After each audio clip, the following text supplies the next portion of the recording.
11th के स्टूडेंटों को अब परेशान होने की कोई ज़रूरत नहीं, क्योंकि आपका जो 14 मार्च के दिन भौतिक शास्त्र का पेपर होने वाला है, आज के इस वीडियो में मैं आपको बताने वाली हूँ। तो अच्छे से देखिएगा और कंप्लीट करिएगा बिना डाउट किए। तो देखिए, बिना टाइम वेस्ट किए देखते हैं। तो पहला प्रश्न होगा आपका, पहला प्रश्न है, सही विकल्प चुनकर लिखिए। तो प्रकाश वर्ष मात्रक है तो दूरी का।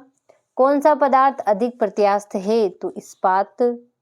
और श्यानता निम्न में किससे संबंधित है तो घर्षण से। अगला आपका, वायुमंडलीय दाब का मान होता है तो 10⁵ पास्कल। रेखीय संवेग के आघूर्ण को कहते हैं तो कोणीय संवेग।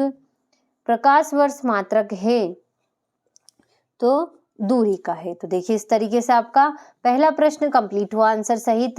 ये रहा आपका इंग्लिश मीडियम वालों के लिए। तो अच्छे से स्क्रीनशॉट के माध्यम से इन्हें आप कंप्लीट करिएगा। तो देखिए, ये आपका छठा। अगले दूसरा प्रश्न है आपका, रिक्त स्थानों की पूर्ति कीजिए। तो सेकेंडी लोलक का आवर्तकाल सेकेंड होता है और शक्ति एक अदिश राशि है। एसआई पद्धति में कार्य का निरपेक्ष मात्रक जूल है और कोणीय वेग का सूत्र W=d∠d⁻/dt है। और ताप बढ़ाने पर प्रत्यास्थता गुणांक का मान कम होता है और द्रव चलित लिफ्ट पास्कल के सिद्धांत पर आधारित है। तो देखिए, इस तरीके से आपका दूसरा प्रश्न भी कंप्लीट हुआ। ये रहा आपका इंग्लिश मीडियम वालों के लिए। तो अच्छे से स्क्रीनशॉट के माध्यम से इन्हें कंप्लीट करिएगा। तीसरा प्रश्न है आपका, सही जोड़ी मिलाइए। तो अभिकेंद्र त्वरण तो होगा आपका V2/R।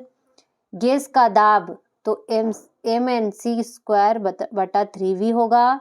और गैस संवेग तो संवेग का होगा आपका करनी में 2gr। ऊर्जा तो ऊर्जा का होगा जूल। पलायन वेग तो पलायन वेग का होगा आपका करनी में 2m के। कक्षीय वेग तो इसका होगा करनी में gr। तो देखिए, इस तरीके से आपका तीसरा प्रश्न सही जोड़ी भी कंप्लीट हुआ। ये रहा आपका इंग्लिश मीडियम वालों के लिए। तो अच्छे से स्क्रीनशॉट के माध्यम से इन्हें आप कंप्लीट करिएगा। अगला होगा आपका, ये रहा आपका चौथा प्रश्न, एक शब्द वाक्य में उत्तर दीजिए। तो अच्छे से स्क्रीनशॉट के माध्यम से इन्हें भी आप कंप्लीट करिए। इंग्लिश मीडियम वालों का हो गया। अब देखते हैं पांचवा प्रश्न, जो कि है सत्य सत्य लिखिए। तो एक अश्व शक्ति 74.6 वाट के बराबर है तो असत्य होगा। आवृत्ति का विमीय सूत्र mLT+1 है तो सत्य। तरल आवृत्ति गति के त्वरण अल्फा का सूत्र होता है तो सत्य होगा। और किसी गैस की मध्य गतिज ऊर्जा उसके परमताप के व्यतक्रमानुपाती होती है तो सत्य है। और द्रुमान केंद्र सदैव पिंड के अंदर स्थित होता है तो ये आपका असत्य होगा। तो देखिए, इस तरीके से आपका पांचवा प्रश्न सत्य सत्य भी कंप्लीट हुआ। ये रहा आपका इंग्लिश मीडियम वालों के लिए। तो अच्छे से स्क्रीनशॉट के माध्यम से कंप्लीट करें। छठा हो गया आपका, सदिशों के योग का त्रिभुज नियम क्या है। ये हो गया आपका सातवां प्रश्न। आठवां हो गया। तो देखिए, इस तरीके से इन प्रश्नों को आप अच्छे से स्क्रीनशॉट के माध्यम से कंप्लीट करिए बिना किसी डाउट के। ये हो गया आपका 11वां प्रश्न। 12वां हो गया। 13वां हो गया। ये हो गया आपका 14वां प्रश्न। इस तरीके से 15वां हो गया आपका। ये हो गया आपका 16वां प्रश्न। 17वां हो गया। ये हो गया आपका 18वां प्रश्न। 19वां हो गया।